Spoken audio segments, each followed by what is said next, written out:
What's up everyone, it's Dwarfin87 here to bring you a new video. Welcome back to Today in WoW. Today we're going to be looking at the activities that came in overnight and some of the news that happened after I posted my video yesterday. I noticed that some people are kind of tuning in just for the news, so I will make sure to leave timestamps on the video description. Make sure to look out for those. Alright, to start off our day, we're going to start looking at the Emissary quest. The Horde War Effort and the Alliance War Effort are the ones that you have to complete in the next 24 hours. We have Champions of Azerite that are going to be available for the Horde and the Alliance that have to be done within the next 48 hours. And the new one that kicked in today is going to be Talangi's Expedition for the Horde and Storm's Wake for the Alliance. For the Champions of Azerite quest, as you know, we get 6 per day. 3 of them are going to be here in Kultiras. The other 3 are going to be over in Sandalar. The 3 in Kultiras, 2 of them are going to be here in Stormstone Valley. One of them is going to be Azerite Empowerment, which is going to be located on the east side of the map. And the other one's going to be a little bit towards the side west, which is going to be Azerite Mining. The last one is going to be located in Drosbar.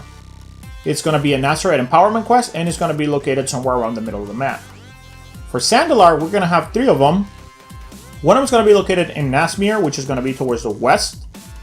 And the last 2 are going to be located in Boldoom. One of them is going to be an Azerite Empowerment quest towards the north side of the map. And the Azerite Mining is going to be located towards the east of the map, somewhere around the middle. Warframe still available for the Alliance. You still have 4 days and 11 hours left. And as always, the portal is available for the Horde to complete quest. Alright, so now let's take a look at the news. Even though yesterday was very uneventful, we did get some news after the video posted that I'm going to be going over on this specific video. Yesterday we did get a few hotfixes when the reset happened, so I want to make sure I go over that. There was one change that was related to dungeons and raids. On Toldagor, Overseer Korgo's incendiary rounds damage, and the blast round pushback was decreased by 25%. For island expeditions, there's now going to be a new world quest in which you're going to have to complete 1 island expedition per day. Some of the island expedition achievements are now account-wide, and they fixed a bug that was preventing players from gaining progress on the weekly island expedition bar. There was some issues also with the weekly quest for PvP. If you grab PvP this week, the quest was called something different, in which you had to do the Shadowpen Showdown. Some people were reporting that the quest was not granting 340 item level pieces of armor. Some of the players that actually got a chance to turn in something different prior to the fix can now complete it a second time. So if you manage to turn that in before this fix happened, you have to complete it one more time for you to be able to get your weekly piece. There were a couple of other fixes that were applied to World Quest and a few items. There were not major fixes, so you can read about those on the screen. These are also confirmed through a forum post that there's going to be some Azerite trade changes for tanks and healers through the next week maintenance. This maintenance is due to happen on the 25th of September. This will apply mostly to tanks and healers, I believe. I don't actually think it's going to be for DPS classes. But if you are planning on dropping a piece of Azerite armor that you think might not be worth it, depending on the Azerite trades, I would make sure to check this table to ensure that the piece that you might think of dropping might be worth something by Tuesday. Lastly, Blizzard announced that there's going to be a PvP balance tuning coming on Monday, September 24th. They announced this through a forum post as well. Some of the changes coming up, there's one change for the Big Red Button, damage reduced by 25% against enemy players. On Holy Dead Knights, the Last Surprise, which is an Azerite trait, its effectiveness was reduced by 35% when engaging combat with enemy players. For Druids, the Healing of Rejuvenation, Swift Mend, and Wild Growth provided by Restoration Affinity is reduced by 30% when engaging combat with enemy players. Regrowth Healing reduced by 25% for non-restoration Druids when engaging combat with enemy players. For Feral, Ranking Ferocity, which is an Azerite trait, its effectiveness has been reduced by 50%. For Restoration, Groove Trending, which is an Azerite trait, its effectiveness was reduced by 25%. For Focus Growth, which is a PvP talent, reduces the mana cost of Light Bloom by 15%, it used to be 40. Focus Growth, which is a PvP talent, increases the healing of Light Bloom by 15, and it used to be 25. All Restoration Druid healing reduced by 10% when engaged in PvP combat. For Beastmaster Hunters, damage done by a hunter's pet is reduced by 18% when engaged in PvP.